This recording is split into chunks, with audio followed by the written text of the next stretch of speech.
সুপ্রিয় শিক্ষার্থীরা, আশা করি ভালো আছো। আমি মনির আলম, বাংলার শিক্ষক, তোমাদের সাথে বাংলা সাহিত্য নিয়ে আলোচনা করব। তোমাদের প্রথম পত্রে যে বিষয়গুলো আছেন আমার পূর্বে সম্মানিত শিক্ষকবৃন্দ আলোচনা করেছেন। আমি ওইসব বিষয়ের দিকে যাচ্ছি না, আমি মূলত যেতে চাচ্ছি যে আমাদের পাঠ্য বিষয়ের দিকে। আমাদের পাঠ্য বিষয়ে আছে বাংলার নব্য লেখকদিগের প্রতি নিবেদন, বঙ্কিমচন্দ্র চট্টোপাধ্যায়ের প্রবন্ধটি। আসলে আমরা বাংলা সাহিত্য চর্চার ক্ষেত্রে যদি দেখি যে আমাদের সাহিত্যের হাজার বছরের যে ইতিহাস আছে, সেই ইতিহাসে সবই কি কাব্যে লেখা, অর্থাৎ সেই কবিতা। কিন্তু ব্রিটিশ শাসন এদেশে প্রতিষ্ঠিত হওয়ার পর আমাদের দেশে সাহিত্যের অঙ্গনে গদ্য লেখার সূচনা ঘটে।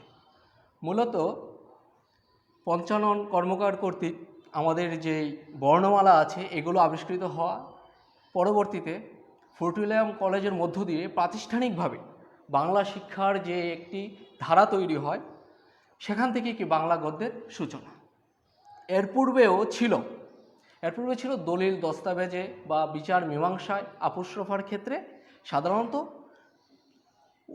একটা শ্রেণী, বিশেষ করে বিচারক শ্রেণীরা বা গ্রাম্য সর্দাররা, দলিলের ক্ষেত্রে লেখকরা, ওইগুলো শুধু গদ্যে লিখিত হতো। কিন্তু সাহিত্য যে গদ্যে লিখিত হতে পারে এরকমটি দেখা যায় না বাংলা সাহিত্যের ক্ষেত্রে। এরপরে আমরা মধ্যযুগেও যদি দেখি যে জীবনী সাহিত্যগুলো, সেগুলোও কি হয়েছে, কাব্যে রচিত হয়েছে। আমরা বলতেছিলাম গদ্য সাহিত্যের কথা।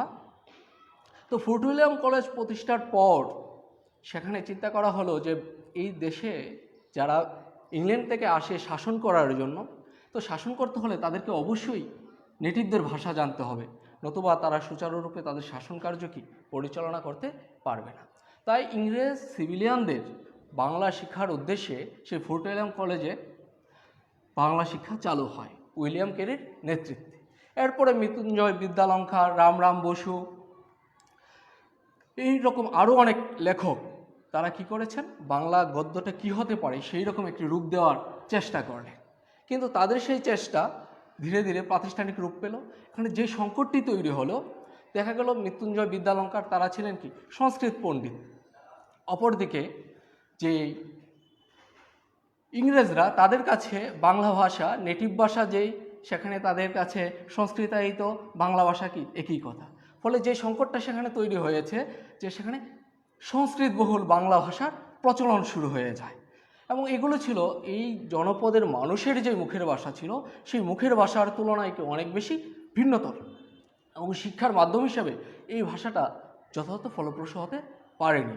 পরবর্তীতে আমরা দেখি যে রামমোহন রায়, রাজা রামমোহন রায়ের কথা তোমরা হয়তো শুনেছ, এবং বাংলার নবজাগরণ এবং বাংলার মানুষদের চিন্তা চেতনা এবং তাদের দৃষ্টিভঙ্গির বিকাশের ক্ষেত্রে যে কয়েকজন মহামানবের অসাধারণ ভূমিকা রয়েছে, এবং ধর্মীয় শাস্ত্রগুলোকে নতুন মাত্রায় মূল্যায়িত করার জন্য যেসব প্রজ্ঞাবান পুরুষ আমাদের সমাজে আবির্ভূত হয়েছে, তাদের মধ্যে অন্যতম হচ্ছেন রাজা রামমোহন রায়। এবং তার যে গদ্যের লিখন, সেখানে দেখা যাচ্ছে যে তিনি বর্ণনা করেছেন, বর্ণনাধর্মী। এর পরবর্তীতে ঈশ্বরচন্দ্র বিদ্যাসাগর যখন আসলেন, তখন দেখা গেল ওই যে ভাষাটার মধ্যে এক ধরনের কি সাহিত্যের রস সঞ্চিত হওয়া শুরু করলো, এবং বিরাম চিহ্নের যথাযথ ব্যবহারও কি শুরু হলো। এর পরবর্তী ধাপই আমরা আমাদের অন্যতম বাংলা সাহিত্যের অন্যতম শ্রেষ্ঠ পুরুষ বঙ্কিমচন্দ্র চট্টোপাধ্যায়কে দেখতে পাই। এবং তার সাহিত্যের মধ্য দিয়ে আমাদের বাংলা ভাষা, তারপরে আমাদের বাংলা উপন্যাস সাহিত্য কিংবা বাংলা প্রবন্ধ সাহিত্য এক অনন্য উচ্চতায় কি অধিষ্ঠিত হয়। বঙ্কিমচন্দ্রের প্রথম তার জীবনের যে লক্ষ্য ছিল, তিনি ছোটোবেলায় তার বাবা ছিলেন ডেপুটি ম্যাজিস্ট্রেট বা ডেপুটি কালেক্টর ছিলেন, প্রমোশন পেয়ে ওই পদে তিনি হোল্ড করেছেন। পরবর্তীতে বঙ্কিম নিজে ওই পদে হোল্ড করেছেন সরাসরি। তো যাই হোক, তার পিতা যাদবচন্দ্র তাকে লেখাপড়া করালেন, ইংলিশ মিডিয়ামে পড়ালেন, এবং ইংরেজি ভাষার প্রতি তার কি এক অসাধারণ অভিজ্ঞতা অর্জন হলো, এবং বাড়িতে তিনি সংস্কৃত ভাষাকে চর্চা করেছেন। ফলে তার শিক্ষা, চিন্তা, চেতনা অন্যদের তুলনায় ভিন্নতর খাতে প্রবাহিত হলো। যখন দেখা গেল যে ইংরেজি শিক্ষার অভিঘাতে এই অঞ্চলের মানুষ যখন হঠাৎ আলোর জলকানিতে মানুষের চোখ যেমন ঝলসে যায়, ঠিক তদ্রূপভাবে যে জ্ঞানের ঝলসানিতে এই দেশের মানুষকে হঠাৎ বেপরোয়া হয়ে ওঠে এবং তারা ইংরেজির জীবনযাত্রাটাকে এমনভাবে কপি করে যে সেখানে তারা জ্ঞানটাকে কপি না করে যে তাদের যে অসুস্থ গুণগুলো আছে ওইগুলোকে কি করেছে, তারা কপি করেছে, তাদের জীবনে আয়ত্তে নিয়ে এসেছে। বঙ্কিমচন্দ্র ওইগুলোর মধ্যে তিনি গেলেন না, তিনি নতুনভাবে চিন্তা করলেন। কিন্তু প্রথম দিকে তিনি চেষ্টা করলেন যে কবিতা লিখবেন। কবিতা লিখতে গিয়ে তিনি ঈশ্বরচন্দ্র গুপ্তের সংবাদ প্রভাকর পত্রিকায় তিনি 1858 সালের দিকে কবিতা লিখলেন। সম্ভবত 1852 সালের দিকে কবিতা লেখা শুরু করলেন এবং সেখান থেকেই কি তার লেখালেখির সূচনা। তারপরে দেখা গেল যে না, তার পক্ষে আর কি কবিতা লেখা হয়ে ওঠে নাই। তিনি সেখান থেকে কি নিজের দৃষ্টিভঙ্গি সরিয়ে নিয়ে আসছেন এবং ইংরেজিতে তিনি উপন্যাস লিখেছেন রাজমোহনস ওয়াইফ। এটা ওনার ব্যক্তিগত জীবনের কাহিনীকে অবলম্বন করে।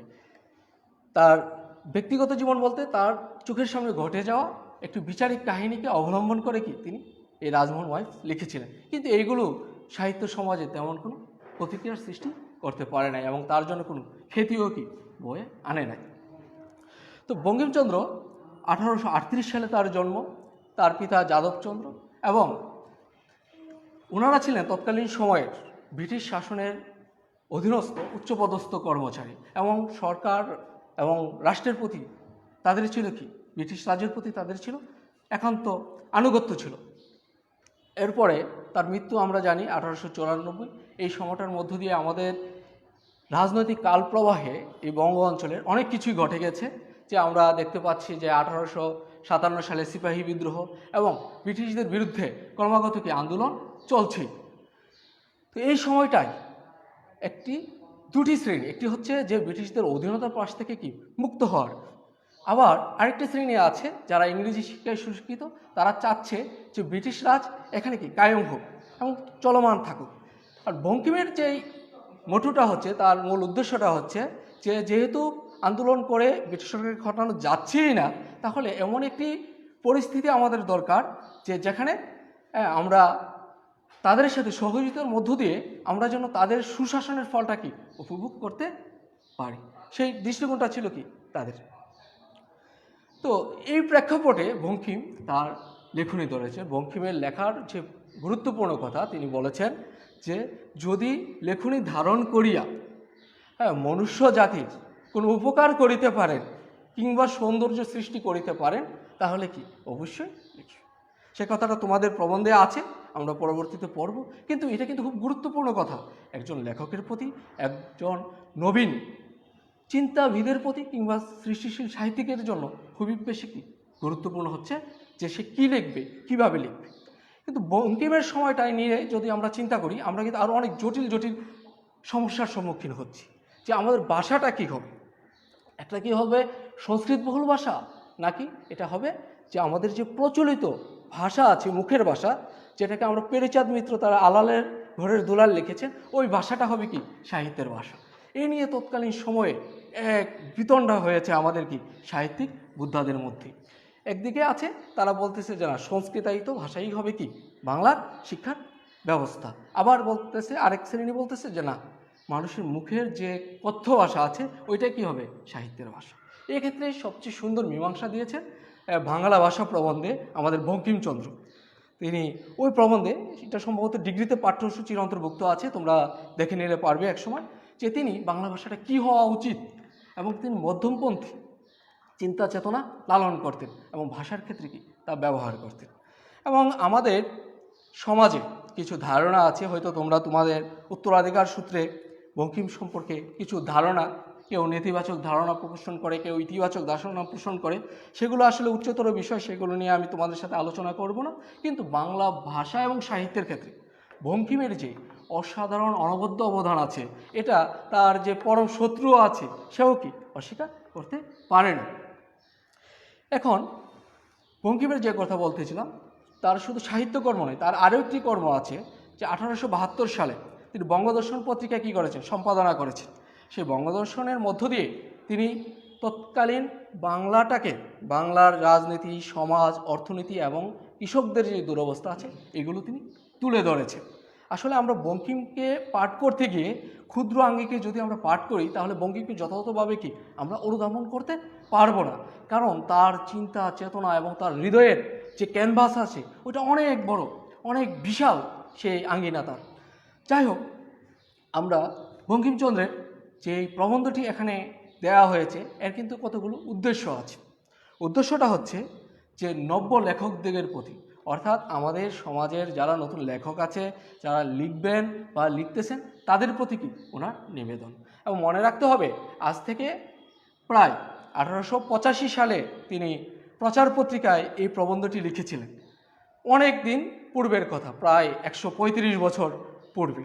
অর্থাৎ ওই সময়টা, ওই কালটা আমাদের মাথায় রেখেই কি বঙ্কিমচন্দ্রকে পাঠ করতে হবে এবং তৎকালীন সমাজ ব্যবস্থাটাকে চিন্তা করতে হবে।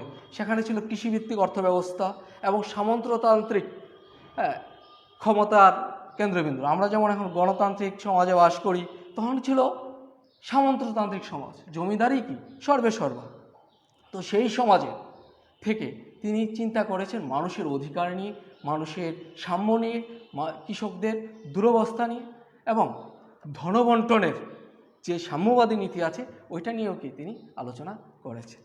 এবং সেই সময়ে আমাদের বঙ্কিম পড়তে গিয়ে মনে রাখতে হবে যে পাশ্চাত্য যে চিন্তাবিদ অগাস্ট কোতে, তারপরে আছে জন স্টুয়ার্ট মিল, তাদের কান্টের দর্শন দ্বারা তিনি কি প্রবলভাবে প্রভাবিত হয়েছিলেন এবং নিজের জীবনেও শেষ বয়সে তার পরিবর্তন এসেছে, সে অন্য কারণ, কিন্তু তার ব্যক্তিগত জীবনেও কি এগুলো চিন্তার ক্ষেত্রে প্রভাব রেখেছে।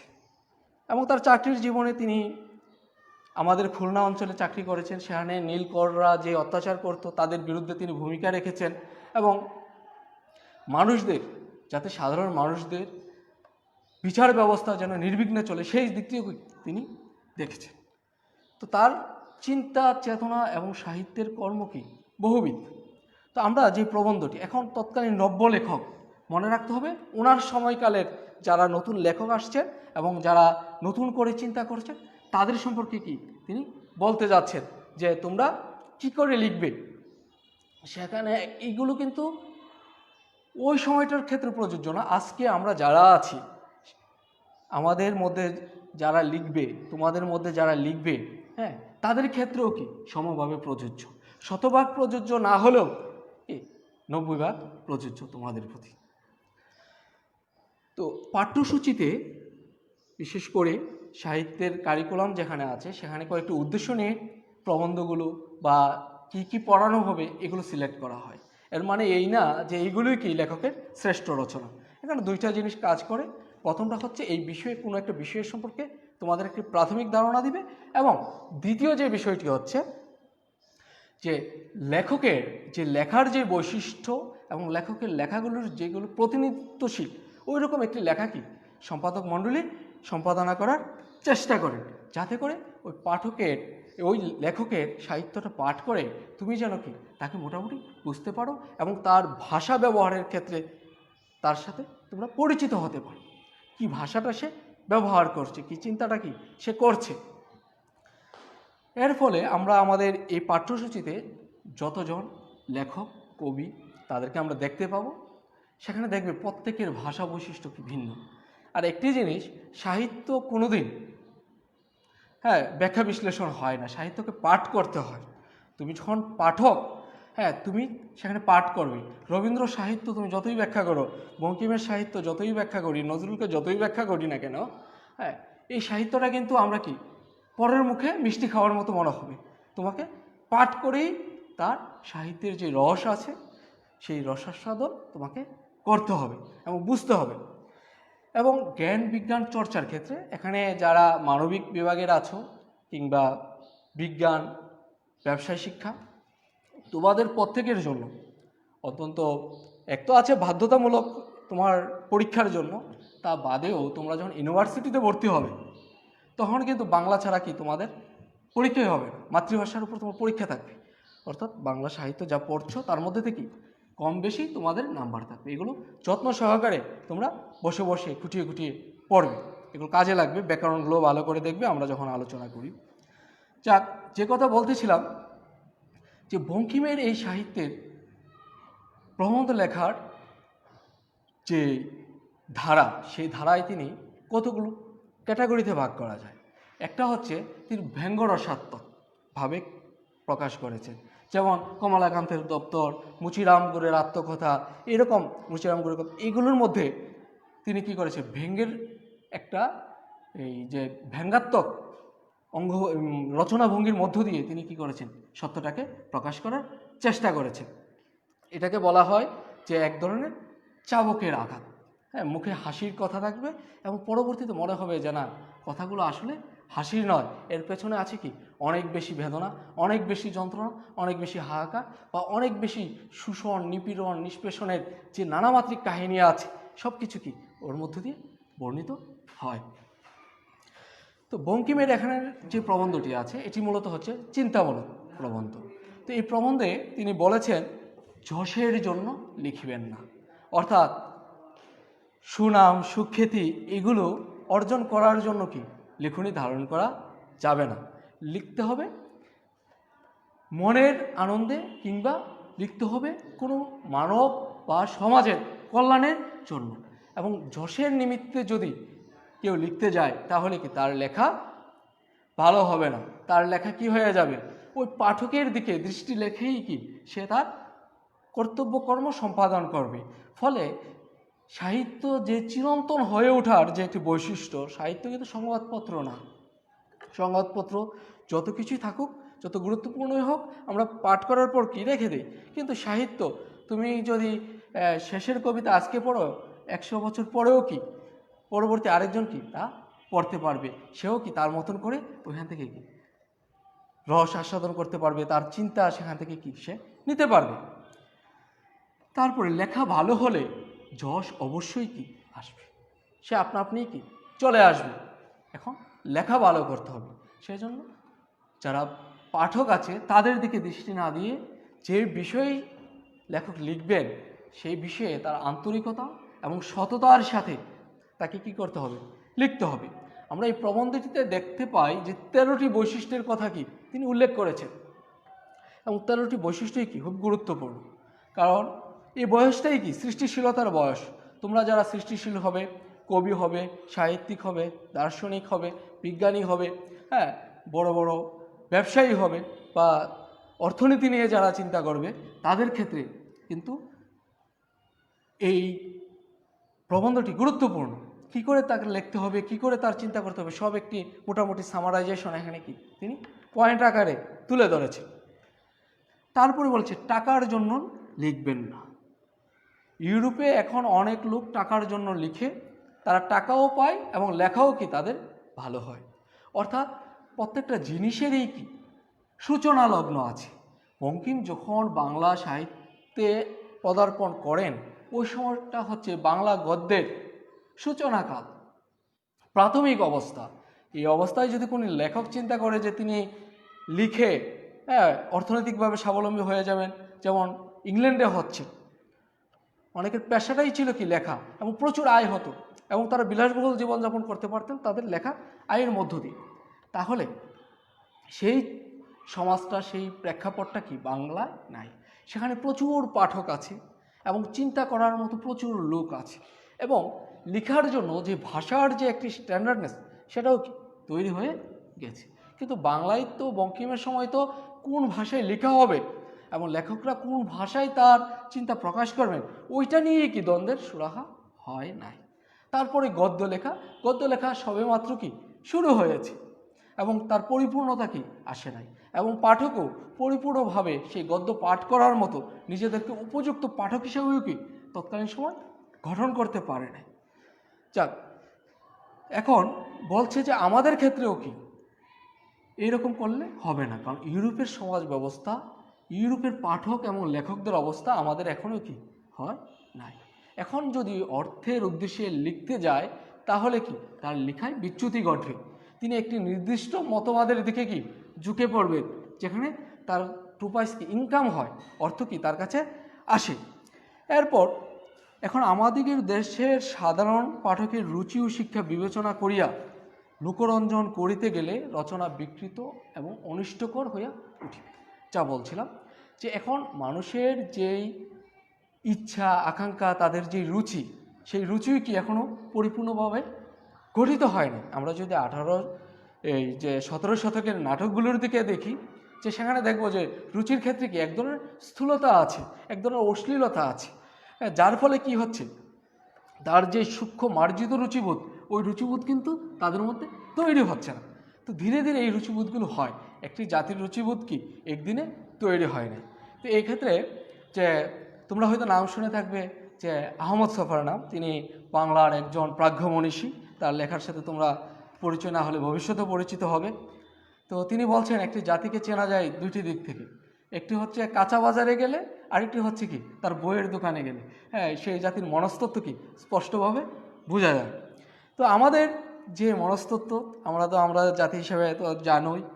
তো কিন্তু ওই সময়ে আমরা একটা পরাধীন একটা অবস্থার মধ্যে, এবং নতুন করে জ্ঞানের যে আলো আমাদের সামনে হাজির হয়েছে, একসাথে ঔপনিবেশিক শাসন, তার সুফল এবং কুফল দুইটাই কি আমাদের সামনে উপস্থিত।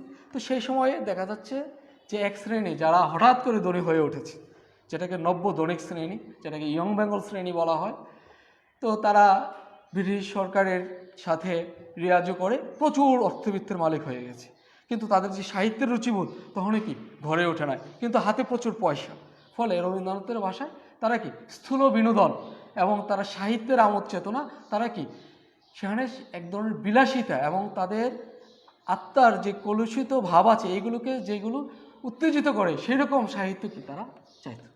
যাই হোক, আমরা বঙ্কিমচন্দ্র সম্পর্কে পড়তেছিলাম।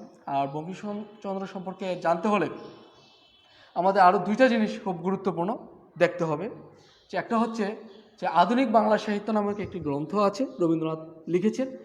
ওই গ্রন্থে তিনি বলেছেন যে আমাদের এই বঙ্কিমচন্দ্র বাংলা ভাষাটাকে যে সংস্কৃত পণ্ডিত এবং শহুরে যারা ইংরেজি শিক্ষিত তাদের অবজ্ঞা থেকে তিনি কি করছেন, বের করে নিয়ে আসতে পেরেছেন। এবং তার যে উপন্যাসগুলো রচনা করেছেন, দুর্গেশ নন্দিনীর মধ্য দিয়ে যার যাত্রা শুরু, এবং কপালকুণ্ডলা, মৃণালিনী, তারপরে কৃষ্ণকান্তের উইল, আনন্দমঠ, আরও যারা আছে, আরও যে উপন্যাসগুলো আছে, এগুলোর মধ্য দিয়ে তিনি কিন্তু একটি নতুন ভাষাশৈলী নির্মাণ করেছেন। এবং চিন্তা প্রকাশ করার যে ভাষা, সেই ভাষাটাও কি তার মধ্য দিয়ে নির্মিত হয়েছে। তিনি বলেছেন, যদি মনে এমন বুঝিতে পারেন যে লিখিয়া দেশের অথবা মনুষ্য জাতির উপকার করিতে পারে, মঙ্গল সাধন করিতে পারেন, অথবা সৌন্দর্য সৃষ্টি করিতে পারেন, তাহলে আমরা সাহিত্যের কিন্তু দুটো দিক দেখতে পাচ্ছি। একটি হচ্ছে সৌন্দর্য সৃষ্টি, আরেকটি হচ্ছে কি উপযোগিতা। সৌন্দর্য সৃষ্টি কি? সৌন্দর্য সৃষ্টি কথাটা হচ্ছে যেটাকে বলা হয় যে লিটারেরি টার্মে যে আর্টস ফর আর্ট শেক, অর্থাৎ শিল্পের জন্য শিল্প বা সৌন্দর্যের জন্য সৌন্দর্য। এটা হচ্ছে কি নন্দনতাত্ত্বিকদের দৃষ্টিকোণ। তারা মনে করে শিল্প হচ্ছে মানুষকে আনন্দ দেওয়ার জন্য, মানুষের হৃদয়ের যে চিত্ত আছে, চিত্তটাকে কি করে সে বিকশিত করবে, তাকে তুষ্ট করবে, এবং এর মধ্য দিয়ে কোনো বস্তুগত বিষয় কি হাসিল হবে না। কিন্তু উপযোগিতাবাদী, বিশেষ করে আমরা 19 শতকে যখন মার্ক্সবাদী সাহিত্যতাত্ত্বিকদের দৃষ্টিকোণ দেখতে পাই, সেখানে লিও টলস্টয় থেকে শুরু করে এই যে ম্যাক্সিম গুরকি, তারপরে আছে আমাদের কাজী নজরুল ইসলাম পর্যন্ত, এটা আবার আরেকটা দ্বারা তারা হচ্ছে উপযোগিতাবাদী সাহিত্যের দিকে। সাহিত্য শুধু কি মনের আনন্দ বিলাস, হ্যাঁ আনন্দ কৌতুকের জন্য সাহিত্য নয়, সাহিত্য হচ্ছে কি বাস্তব প্রয়োজনের জন্য। সেখানে যারা শোষিত হচ্ছে তাদের পক্ষে কথা থাকবে, কৃষকের পক্ষে কথা থাকবে, শ্রমিকের পক্ষে কথা থাকবে, হ্যাঁ একজন সাধারণ মানুষের পক্ষে কি কথা থাকবে, অর্থাৎ সব কিছুই কি সেখানে আসবে। সেখানে রাজনীতি, অর্থনীতি, সমাজ, দর্শন সব কিছু কি আসতে পারে। তাহলে বঙ্কিমচন্দ্র দুটো দিক কি গুরুত্ব দিয়েছেন, যে এক হচ্ছে সৌন্দর্য সৃষ্টি, আরেকটা হচ্ছে কি উপযোগিতা সৃষ্টি, মানুষের কল্যাণ। এবং তার সাহিত্যগুলো, উপন্যাসগুলোও মূলত এরকম দুটি দিকই কি আছে। একদিকে যেমন তিনি সাহিত্যের সৌন্দর্যের দিকেও গুরুত্ব দিয়েছেন, আবার মানুষের ধর্ম, নৈতিকতা, আরও নানাবিধ বিষয়ের প্রতি, তার সামাজিক যে সংকটগুলো আছে সেগুলোর প্রতি, তার মনস্তাত্ত্বিক সংকট আছে, সেই সবের প্রতি তিনি দৃষ্টিপাত করেছেন। যাহারা অন্য উদ্দেশ্যে লেখেন তাহাদিগের তাহাদিগকে যাত্রাওয়ালা প্রভৃতি নিচ ব্যবসায়ীদিগের সঙ্গে গণ্য করা যাইতে পারে। অর্থাৎ ওই সময়ে যারা অর্থ উপার্জনের জন্য লিখনি ধারণ করেন তিনি তাদেরকে ভালো চোখে দেখতে পারেন না। লেখার ক্ষেত্রে বঙ্কিমচন্দ্রের কি একটি নৈতিক দৃষ্টিকোণ ছিল, নৈতিক দৃষ্টিভঙ্গি ছিল। তিনি মনে করতেন যে মানুষের কল্যাণের জন্য কি হবে, সকল সাহিত্য পান। এখন যদি অর্থ কামানোর ধান্দা থাকে এবং সেই উদ্দেশ্যে যদি কেউ সাহিত্য রচনা করে, তিনি তাদেরকে যথাযথ সাহিত্যিকের মর্যাদা দিতে রাজি নন। তিনি তাদেরকে বলেছেন যাত্রাওয়ালাদের মতো, যে যাত্রাওয়ালারা অভিনয় যেমন তেমন হোক, একটু সং সেজে, কণ্ঠের বয়স উচ্চ করে কি যাত্রার মঞ্চে দাপিয়ে বেড়ায়। এই সাহিত্যিকরা হচ্ছে কি তেমন, তাদের কাছে উন্নত রুচিবোধ, মার্জিত রুচিবোধ কি প্রত্যাশা করা যায় না। এবং তারা কি বর্তমানে নগদ নারায়ণ যেটাকে বলে নগদ পাওনা, সেটা কি গুরুত্ব দেয়। ফলে তাদের সাহিত্য কি যথাযথ সাহিত্যের হয়ে ওঠা সম্ভবপর হয়ে ওঠে না। কারণ প্রাণের যুগ, মনের যুগ এবং চিন্তার যুগ যদি এক বিন্দুতে মিলিত না হয়, কোনো কিছুর অন্ধ অনুসরণ করে, তাহলে তার দ্বারা কি সত্যিকার সাহিত্য রচিত হয় না। একটা নির্দিষ্ট সময়ের পর কি এগুলো পরিত্যক্ত হয়ে যায়। বঙ্কিম কিন্তু অসংখ্য প্রবন্ধ লিখেছেন। তোমরা যদি দেখো বঙ্কিম রচনাবলীর দ্বিতীয় খণ্ডে, সেখানে সকল প্রবন্ধগুলোকে একসাথে সন্নিবেশ করা হয়েছে। আমরা যে বিবিধ প্রবন্ধ গ্রন্থ, এই বিবিধ প্রবন্ধের মধ্যে দুইটি পার্ট আছে, দুইটি ভাগ আছে। এটা দ্বিতীয় ভাগ থেকে তোমাদের এই প্রবন্ধটি নেওয়া হয়েছে। যাই হোক, এখানে আরও একটি গুরুত্বপূর্ণ কথা তিনি বলেছেন, এবং প্রত্যেকটি লেখকের, প্রত্যেকটি চিন্তাবিদের এক্ষেত্রে কি অনুসরণ করা উচিত। তিনি বলেছেন, যাহা অসত্য, ধর্মবিরুদ্ধ, পরনিন্দা বা পরপীড়ন বা স্বার্থ সাধন যাহার উদ্দেশ্য, সে সকল প্রবন্ধ কখনো হিতকর হইতে পারে না। এখানে তিনি কয়েকটা প্রশ্ন তুলেছেন। অসত্য অর্থাৎ কাউকে অপমান করার জন্য বা নিজের পক্ষের বা নিজের চিন্তাটাকে প্রকাশ করার জন্য অসত্য তথ্যের আশ্রয় নিয়ে তার শ্রেষ্ঠত্ব প্রমাণ করা, এবং ধর্মবিরুদ্ধ অর্থাৎ প্রত্যেকটা মানুষেরই কি ধর্ম আছে, সে হোক মুসলিম, হোক হিন্দু, হোক বৌদ্ধ, হোক নাস্তিক, তার প্রত্যেকেই কি কিছু আদর্শ আছে। তো সেখানে সেই সব ধর্মবিরুদ্ধ, এবং প্রত্যেক ধর্মেরই কিন্তু নীতিকথা আছে। পরের দ্রব্য হরণ করা যাবে না, চুরি করা যাবে না, কাউকে নির্যাতন করা যাবে না, পরদ্রব্য আত্মসাৎ করা যাবে না, এরকম নানাবিধ কথা আছে। তাহলে এইসব ধর্মবিরুদ্ধ, নীতিবিরুদ্ধ, সমাজবিরুদ্ধ কথাও কি সেই প্রবন্ধে আনা যাবে না। পরনিন্দা মানে কারো সম্পর্কে লিখতে হলে আমি যে মতকে বিশ্বাস করি না, যে পথকে বিশ্বাস করি না, বা যে নেতাকে পছন্দ করি না, বা যেই দলকে আমি পছন্দ করি না, বা যেই ধর্মকে আমি পছন্দ করি না। আবার ধর্মের মধ্যে কিন্তু আন্তঃকুন্দল আছে, যেমন বিভিন্ন ভাগ আছে, কেউ শিয়া আছে, কেউ সুন্নি আছে, আবার আহলে সুন্নাত ওয়াল জামাত আছে, আরও বহুত কিছু কি দলমত আছে। একই ধর্মের অনেক শাখা প্রশাখা আছে, হিন্দুদের মধ্যে আছে, শাক্ত আছে, বৈষ্ণব আছে। যাই হোক, এক্ষেত্রে দেখা গেল যে এক পক্ষ কি আরেক পক্ষকে গালিগালাজ করতেছে, তার অসারতা প্রমাণ করার চেষ্টা করতেছে, এবং এর জন্য করতে গিয়ে কি সে সত্য মিথ্যা যাই পারুক না কেন, তার পিছনে যে লোকগুলো আছে এগুলোকে সন্তুষ্ট করতে পারলেই কি তা হয়ে গেল। এইসব লেখকদেরকে তিনি কী করেছেন, ধিক্কার দিয়েছেন।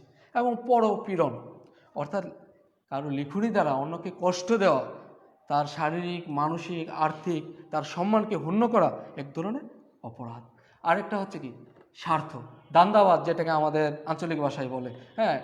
কোনো পক্ষের, কোনো মতের পক্ষকে লিখে এরকম কি তারা প্রচুর পয়সা ইনকাম করে। এটা হচ্ছে তার ইনভেস্ট, যে আমি এই মতবাদটার উপর মনে করো যে এই স্বাধীনতা উত্তর বাংলাদেশের রাজনীতি, এই রাজনীতি নিয়ে কি আমি মনোনিবেশ করলাম। মনোনিবেশ করে সেখানে দেখা গেল যে আমি কোনো একটি পক্ষকে অবলম্বন করলাম, করে তার পক্ষে বেশি বেশি লিখলাম পক্ষে, আবার যে বিরোধী আছে তার পক্ষে ইচ্ছা মতো কী করলাম লিখলাম। কিছু স্বার্থের জন্য আমি কিছু তথ্য প্রমাণ সংগ্রহ করলাম, সেগুলো ডেলিভারি দিলাম। এগুলোকে বলা হয় কি ধান্দাবাজের লেখা। এখানে সৎ, সত্য এবং ভালো জিনিসটাকে উপস্থাপন করার চিন্তা তার মধ্যে থাকে না। সে যাকে ভালোবাসে, মানে যার দ্বারা তার ধান্দা হয়, তাকেই কি সে প্রমোট করার চেষ্টা করে তার লেখনীর মধ্যে। তো এইসব লেখকদেরকে কি তিনি কি করেছেন, ধিক্কার জানিয়েছেন। এরপর সত্য ও ধর্মই সাহিত্যের উদ্দেশ্য, এবং সাহিত্যের উদ্দেশ্য শুধু যে সৃষ্টি আনন্দে দেওয়া, এবং সেই আনন্দের মধ্যে বিকৃত রুচি, বিকৃত চিন্তা অনুপ্রবিষ্ট হবে, খারাপ কাজের দিকে কি তাকে ডাইভার্ট করবে। সাহিত্যের মধ্য দিয়ে অশ্লীলতা আছে সাহিত্য, অনেক সাহিত্য, কিন্তু সেই অশ্লীলতা কি সমাজে নেতিবাচক প্রভাব সৃষ্টি করে। হ্যাঁ, সেখানে দেখা যাচ্ছে ইপটিজিং সৃষ্টি করছে, সেখানে তোমার দর্শনের দিকে প্ররোচিত করছে, হ্যাঁ, বা সেখানে কি করছে পরকীয়া প্রেমের দিকে তাকে কি ধাবিত করছে। ফলে ওই সাহিত্যগুলোও কি বঙ্কিমের দৃষ্টিতে অসাহিত্য বা কুসাহিত্য। এরপর অন্য উদ্দেশ্যের লেখনী ধারণ বা অর্থাৎ সত্য এবং ধর্মের পক্ষে। ধর্ম বলতে শুধু ওই যে ইসলাম ধর্ম, হিন্দু ধর্ম, বৌদ্ধ ধর্ম এরকম না, এগুলোও অন্তর্ভুক্ত আছে।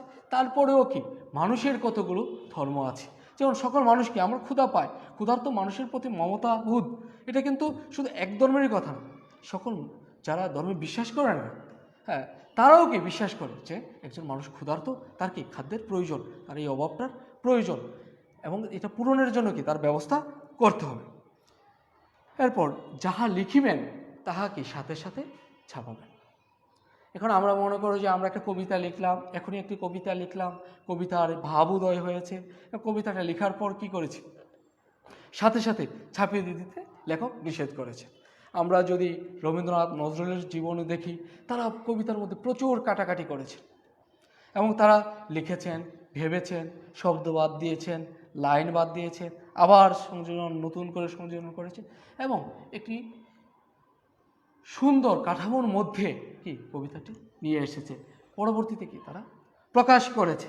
তাই লেখকদের ক্ষেত্রেও বলেছে যে এখন তো সাপ্তাহিক পত্রিকা, দৈনিক পত্রিকায় প্রতিদিন কবিতা ছাপা হচ্ছে, যে আমি লিখলাম সাথে সাথে সেন্ড করে দিলাম যে তারা ছাপিয়ে ফেলল, না, এগুলো করলে হয়তো লেখা হবে কিন্তু লেখার যে মান সেটা নষ্ট হয়ে যাবে।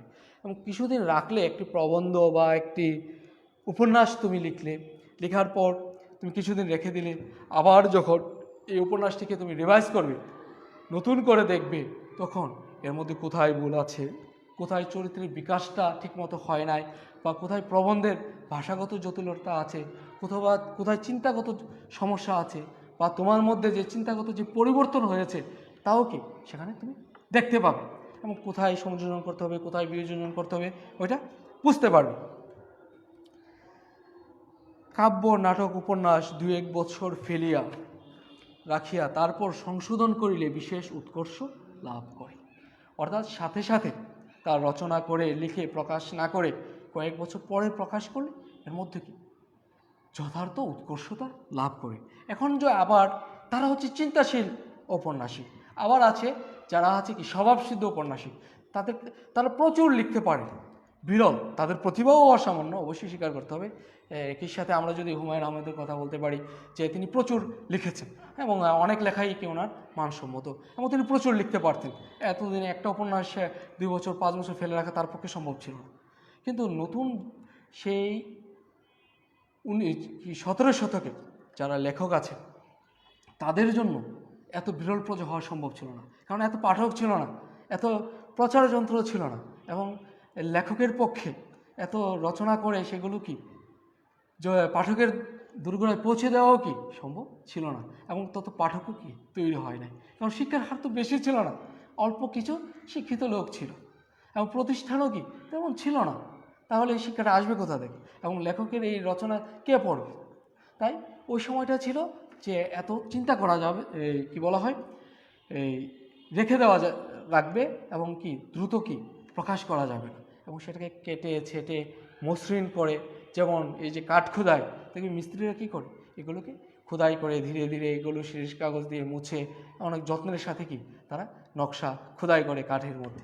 ঠিক তদ্রূপ সাহিত্য হচ্ছে কি এরকম একটি শিল্পের মতো, শিল্প, সে তো একটা শিল্প, তাই তাকে কি করতে হয় সেই রকমভাবে ধৈর্য ধরে খুঁটে খুঁটে সেখানে শিল্প ক্ষুণ্ণ হয়েছে কিনা, সেখানে রসতত্ত্ব ক্ষুণ্ণ হয়েছে কিনা, সেখানে সামাজিক আদর্শ নীতিবোধ ক্ষুণ্ণ হয়েছে কিনা, কিংবা ভাষার যে প্রকাশ আছে আবার নতুনতর ভাষা কি সেখানে প্রয়োগ করা যায় কিনা, এগুলো নানাবিধ ব্যাপার ছিল।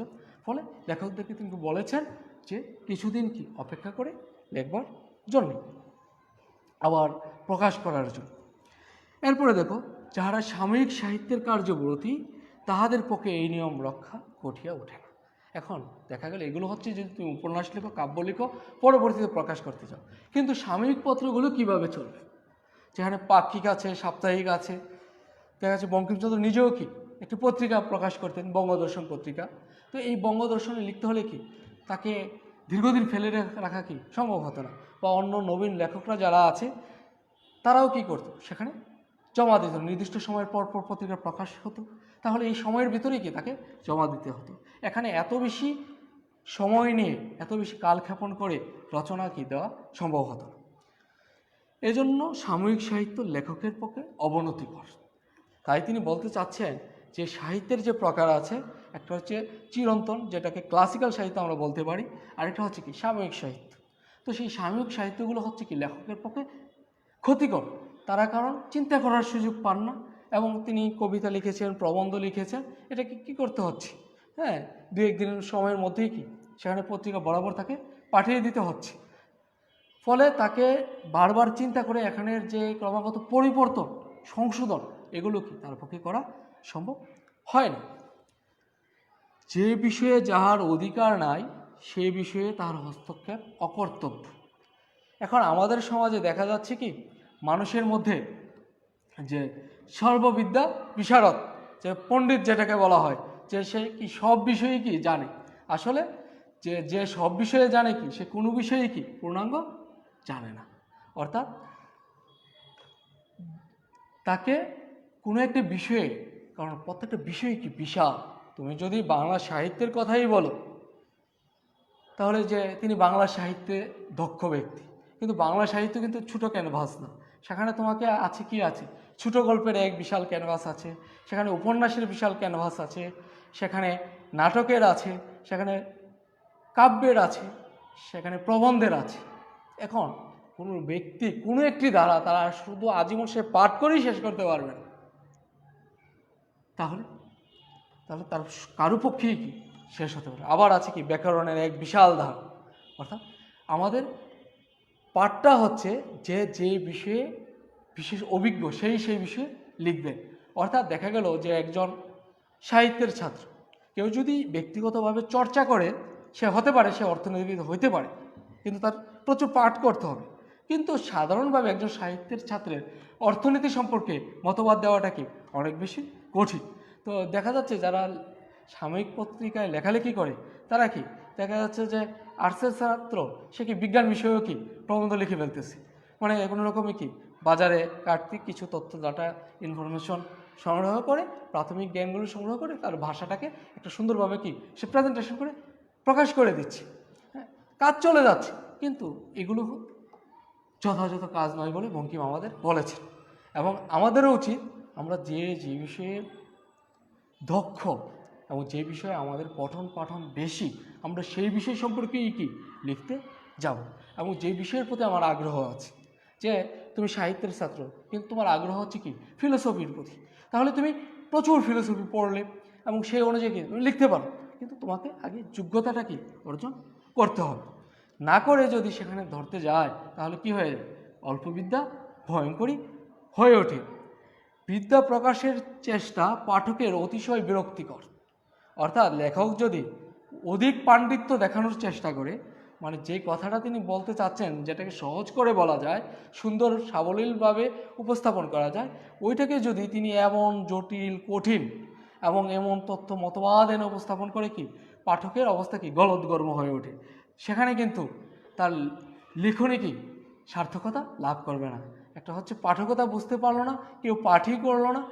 কিন্তু বঙ্কিম যখন লিখেন ওই সময় কিন্তু একটা লেখক ছিল যে তাদের উদ্দেশ্য হচ্ছে যে এমন কঠিন শব্দ ডিকশনারি ও অভিধান হ্যাঁ ভের করে করে লিখতেন, যাতে করে কি পাঠক বুঝতে না পারে।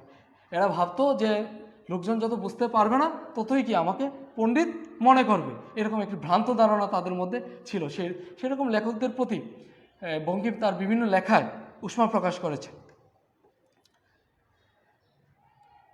রচনার পরিপাট্যের জন্য বিশেষ হানিচক, অর্থাৎ রচনার যে সৌন্দর্য সাবলীলতা আছে এগুলোকে কি করে সে ধ্বংস করে দেয়। তোমরা দেখবে যে বঙ্কিমের প্রবন্ধ দেখবে, তারপর রবীন্দ্রনাথের প্রবন্ধ দেখবে, আহমদ ছফার প্রবন্ধ দেখবে, আহমদ শরীফের প্রবন্ধ দেখবে, এছাড়া আরও অনেক বিষয় আছে, তাদের রেফারেন্স খুব কম। মানে কথায় কথায় রেফারেন্স, নিজের লেখে 1 লাইন রেফারেন্স দেয় 5 লাইন, আবার নিজের লেখে 2 লাইন রেফারেন্স 7 লাইন, এইরকম কি তাদের ক্ষেত্রে খুব কম। কিন্তু তাদের পড়াশোনা কি অনেক বেশি, অর্থাৎ তাদের নিজের যে স্বকীয় চিন্তা আছে সেটাই তারা প্রকাশ করার চিন্তা করে। এবং অন্যদিক থেকে তারা যে শত শত গ্রন্থ পাঠ করেছে ওইখান থেকে তারা জ্ঞান নিয়েছে, তথ্য নিয়েছে, কিন্তু চিন্তাটা করেছেন কি নিজে। ফলে এত বেশি তথ্য কি তাদের দেখাইতে হয় না, কারণ তাদের বোঝা যায়, তাদের রচনাবলী পাঠ করলে তোমরাও বুঝতে পারো যে এত বেশি রেফারেন্সের দরকার হয় না। এখনকার প্রবন্ধে ইংরাজি, সংস্কৃত, ফরাসি, জার্মান কোটেশন বড় বেশি দেখিতে পায়। যে ভাষা আপনি জানেন না, পরের গ্রন্থের সাহায্যে সে ভাষা হইতে কদাচ উদ্ধৃত করিবেন না। অর্থাৎ যে ভাষাটা আপনি নিজেই ভালো করে জানেন না, সংস্কৃত জানি না, জার্মানি জানে না, কি করেছে সে একটি প্রবন্ধ লিখেছে, হ্যাঁ কোথায় থেকে টাইনা টুইনা একটা জার্মানির লাইন প্রবাদ সে কোনো রকমে 2-4 লাইন কি সেখানে সংযুক্ত করে দিয়েছে, দিয়ে বলার চেষ্টা করতেছে যে কি আমার প্রবন্ধ কি অনেক তথ্য সমৃদ্ধ। আসলে এখানে চিন্তার কি এক ধরনের বিপর্যয় ঘটে, কারণ সেই ভাষাটা যিনি ব্যবহার করেছেন তিনিও কি ভালো করে জানেন না, বা ওই বিষয় সম্পর্কে কি তিনি খুব ভালো করে জানেন না। দেখা গেল পাশ্চাত্য দর্শনের একটি ইতিহাস সে কয়েকটা বই পড়েছে, 2-4টা বই পড়েছে, হ্যাঁ এখান থেকে যদি সে ইতিহাস সম্পর্কে কোনো দার্শনিক সম্পর্কে মতামত ব্যক্ত করা শুরু করে, হয়তো সে করতে পারবে, কিন্তু কি এগুলো তার অনধিকার হস্তক্ষেপ। এখন এই ক্ষেত্রে সে যে ভাষাটা ব্যবহার করছে, যে 2-1টা লাইন উদ্ধৃতি দিয়েছে, এটাকে বঙ্কিম মনে করে যে এটা বাহুল্য, অযথা। এতে কি হয়, পাঠকের যে জ্ঞান অর্জনের যে স্পৃহাটা থাকে এটা কি তার কাছে দুর্বুদ্ধ হয়ে ওঠে এবং সে কি সেখান থেকে রস আস্বাদন করতে পারে না। অলঙ্কার প্রয়োগ রসিকতার জন্য চেষ্টা করিতে হইবে। অর্থাৎ অতিরিক্তভাবে অলঙ্কার একটি সাহিত্যিকের পরিভাষা, সাহিত্যিক পরিভাষা। সেখানে অলঙ্কার বলতে বোঝায়, আমরা যেমন বলা হয় যে সৌন্দর্য বৃদ্ধির জন্য কি আমাদের মেয়েরা বিশেষ করে অলঙ্কার পরে, নারীরা অলঙ্কার পরে, বিভিন্ন রকম জিনিস পরে, হ্যাঁ এবং নানা রকম প্রসাধনী ব্যবহার করে, এতে কি তার সৌন্দর্য বৃদ্ধি পায়। সাহিত্যেরও কি একটি দেহ আছে এবং সেই দেহটার সাথে কি সৌন্দর্যের একটি কি সম্পর্ক আছে। আবার যে অতিরিক্ত জিনিস বঙ্কিম উল্লেখ করেছেন তার অন্য প্রবন্ধে, যে কেউ যদি মনে করো যে বিশাল বিশাল জিনিস যদি সারা শরীরে পড়তেই থাকে, তাহলে তাকে কি সুন্দর দেখাবে না, তাকে পরিমিতিবোধ, যে কতটুকু স্বর্ণের সে জিনিস বানাবে, কি মডেলের বানাবে, সেই পরিমিতিবোধটাও কি তার জন্য অনেক বেশি গুরুত্বপূর্ণ। তাহলে অলঙ্কার প্রয়োগের ক্ষেত্রেও কি অযাচিত অলঙ্কার সাহিত্যের মান কি নষ্ট করতে পারে। এবং অলঙ্কার এগুলো হচ্ছে বিশাল ব্যাপার, যে সেখানে আছে শব্দালঙ্কার, অর্থালঙ্কার। আর শব্দালঙ্কারের প্রচুর কয়েক প্রকার ভেদ আছে, অর্থালঙ্কারের প্রকার ভেদ আছে। এগুলো আসলে আমাদের ইন্টার পর্যায়ের কোনো আলোচনার বিষয় না, পরবর্তীতে তোমরা জানতে পারবে এগুলো যদি তোমাদের চাও। যাই হোক, তোমরা বঙ্কিমের এই প্রবন্ধটি পড়বে এবং আহমদ ছফার এক্ষেত্রে তোমাদেরকে আমি একটি নির্দেশনা, যেটাকে বলো নির্দেশনা বা উপদেশ যেটাই বোঝো, যে আহমদ ছফার শতবর্ষে ফেরারি বঙ্কিম, বইটা ছোটো একটি বই, তোমরা যেভাবেই পারো ক্রয় করে পারো, লাইব্রেরিতে গিয়ে পারো, বইটি পড়ে ফেলবে। একটি লেখককে মূল্যায়ন করার ক্ষেত্রে তোমাদের দৃষ্টিভঙ্গি এবং তোমাদের যেই সচেতনতার চোখ অনেকাংশেই কি খুলে দেবে। এবং কিছু কিছু মনীষীদের বই পাঠ করলে তোমাকে জ্ঞানের স্পৃহা তোমার এমনিতেই বৃদ্ধি পাবে, আরও জানার আগ্রহ তৈরি হয়ে উঠবে। এখানে আহমদ ছফা কী বলতেছেন ওইটা গুরুত্বপূর্ণ, আমি তোমাদেরকে বলতেছি যে এত গুরুত্বপূর্ণ না যে ওই মতটাই কি আমার মত কিনা, ব্যাপারটা ওই রকম না। কিন্তু এই বইটা পড়লে তোমার আরও জানতে কি অনেক বেশি আগ্রহ সৃষ্টি হবে। তো তোমরা বইটা সংগ্রহ করে পড়ে নিও, শতবর্ষে ফেরারি বঙ্কিম। কারণ বাংলা সাহিত্যে বঙ্কিম সম্পর্কে বলতে গিয়ে যে আহমদ শরীফ তার বঙ্কিম ভিক্ষা অন্য নিরিখে বলেছেন যে নতুন চাঁদ কি করে চান্দ্রমাসের সূচনা করে, এবং বঙ্কিম কি বাঁকা, চন্দ্রমানের চাঁদ। তো বাংলা সাহিত্যের ক্ষেত্রে তিনি একটি কল্পনা করেছেন বা তুলনা করেছেন যে এই বাঁকা চাঁদ যেমন চন্দ্রমাসের সূচনা করে, ঠিক তেমনি বঙ্কিমচন্দ্র কি বাংলা এই গদ্য সাহিত্যের সূচনা করেছেন, সেই নতুন চাঁদের মতো আবির্ভূত হয়েছেন। আর আহমদ ছফা ওনাকে ব্যাখ্যা করার চেষ্টা করেছেন যে এই ভারতীয় উপমহাদেশে সাহিত্য যে রাজনৈতিক প্রভাব নিয়ে উপস্থিত হয় এবং সাম্প্রদায়িক বিভেদ তৈরি করতে পারে, তার ক্ষেত্রে যথেষ্ট প্রভাব রয়েছে কি বঙ্কিমে। ফলে তিনি বঙ্কিমকে শতবর্ষের ফেরারি আসামি হিসাবে অভিহিত করেছেন। যাই হোক, তোমরা ভালো থাকবে, লেখাপড়া করবে, হ্যাঁ, যে কোনো প্রয়োজনে টেক্সটে যোগাযোগ রাখবে। ধন্যবাদ সবাইকে।